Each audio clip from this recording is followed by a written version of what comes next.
After months of protests in defense of Black lives, President Joe Biden signed several executive orders reiterating his support for racial justice in his first week in office.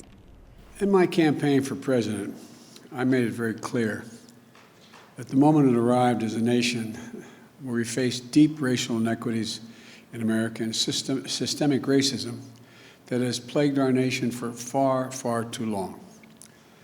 But some activists are unconvinced the president will fulfill demands of the movement, such as redirecting some police funding and abolishing private federal prisons, even though Biden signed an executive order phasing out private prison contracts. We're not too thrilled about him, but we're hoping that he's going to make a lot of changes and do something right for our people. But he wasn't our first choice, but because he was the only choice, we'd rather have him than Donald Trump. Just because Biden was elected does not mean that he's going to do the right things for BLM. We voted out Trump.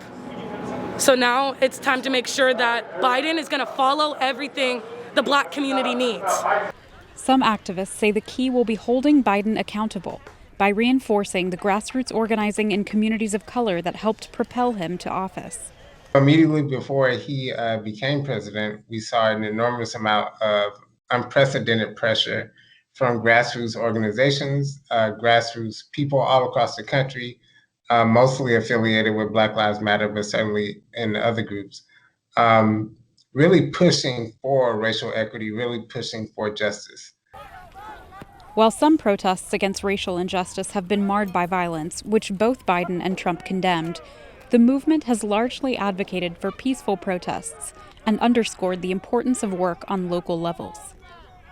My opinion as somebody who does grassroots organizing is that a lot of that is going to come from like the cities we live in, the organizing we do, keeping the narrative conversations going.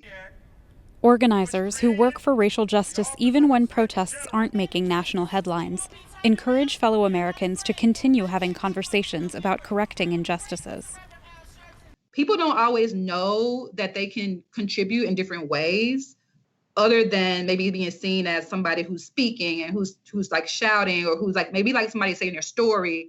There's so many like really tangible ways that a movement can be supported. You can keep the conversation relevant with the people in your household.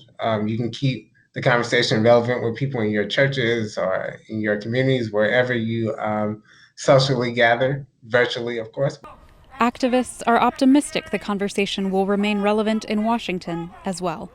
Isha Sarai, VOA News, Washington.